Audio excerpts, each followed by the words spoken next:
साथियों, शिक्षक कर्मचारियों को मिलेगा डबल प्रमोशन। तैयारियां हुई पूरी, फाइनल फॉर्मूला तैयार। देखते हैं क्या है फुल अपडेट। इस तरह की शिक्षा विभाग से संबंधित लेटेस्ट अपडेट लिए देखते रहिए चैनल। वीडियो को लाइक एंड शेयर कीजिए। एक वर्ष एक प्रमोशन देने के बाद अगले साल दिया जाएगा दूसरा प्रमोशन।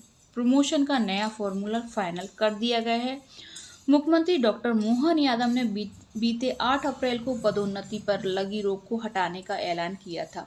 तब से मध्य प्रदेश में अधिकारी कर्मचारी प्रमोशन की बाट जो रहे हैं। इधर अधिकारियों ने पदोन्नति को लेकर 3 फॉर्मूला भी तैयार कर लिया है, जिनका मुख्यमंत्री के सामने प्रेजेंटेशन भी हो चुका है। अब इसमें कुछ जरूरी संशोधन करने को कहा गया है। सामान्य प्रशासन विभाग के अधिकारियों की माने तो सीएम मोहन यादव की हरी झंडी मिलते ही प्रदेश में पदोन्नति नीति जारी कर दी जाएगी। हालांकि भले ही सरकार ने अधिकारी कर्मचारियों के तबादले का फॉर्मूला तैयार कर लिया है लेकिन इसमें कुछ विसंगतियों के कारण कर्मचारी कोर्ट भी जा सकते हैं। ऐसे में सरकार चाहती है कि भविष्य में कोई कानूनी पेंच न फंसे, इसलिए इस फॉर्मूले को लेकर विधि विशेषज्ञ से राय ली जा रही है। इसके साथ ही कर्मचारी संगठनों से भी बात की जा रही है। सामान्य प्रशासन विभाग के अधिकारियों का कहना है कि संभवतः जून महीने से पदोन्नति पर लगी रोक हट सकती है, जिसके बाद सितंबर महीने से पदोन्नति की प्रक्रिया शुरू हो सकती है। जिन कर्मचारियों और अधिकारियों को पदोन्नति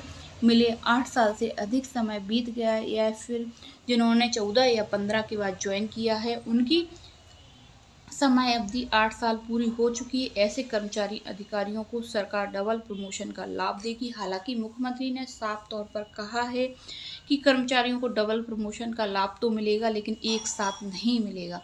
सरकार की मंशा है कि इस वर्ष एक प्रमोशन देने के बाद दूसरा प्रमोशन उनको अगले वर्ष दिया जाए, जिससे कर्मचारियों को कमी ना हो। पदोन्नति के 3 फॉर्मूले तैयार किए गए हैं। तो पदोन्नति का पहला फॉर्मूला सामान्य प्रशासन विभाग ने प्रमुख सचिव ने पदोन्नति का सबसे पहले फॉर्मूला तैयार किया था। यह साल 2002 में पदोन्नति नियमों पर आधारित था। इस फॉर्मूले के आधार पर अनुसूचित जाति, अनुसूचित जनजाति वर्ग के कर्मचारियों को पदोन्नति में आरक्षण दिया जाना प्रस्तावित है। वहीं मेरिट में आने पर आरक्षित समूह के कर्मचारी सामान्य पदों पर भी प्रमोशन पा सकेंगे। पदोन्नति का दूसरा फॉर्मूला सामान्य प्रशासन विभाग के अपर मुख्य सचिव ने वर्टिकल रिजर्वेशन के आधार पर प्रमोशन देने के लिए फॉर्मूला तैयार किया है। इसके तहत कर्मचारी की पहली पोस्टिंग जिस वर्ग में समूह में हुई है, वह उसी में पदोन्नति का हकदार होगा। अन्य वर्ग के कर्मचारी उन पदों पर दावा नहीं कर सकेंगे, भले ही पद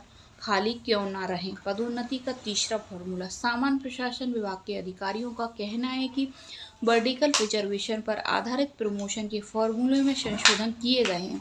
इसके अनुसार पहले अनुसूचित जाति वर्ग के पद भरे जाएंगे, फिर अनुसूचित जाति वर्ग के और अंत में आरक्षित वर्ग के पदों पर पदोन्नति होगी। यदि इन वर्गों के लिए आरक्षित पदों पर व्यक्ति नहीं मिलता है तो वे पद रिक्त रहेंगे। प्रमोशन के लिए रिक्त पदों की संख्या दोगुनी के साथ 4 अतिरिक्त अभ्यर्थियों को भी बुलाया जाएगा। तो ये इन फॉर्मूले के तहत शिक्षक कर्मचारियों को दी जाएगी पदोन्नति।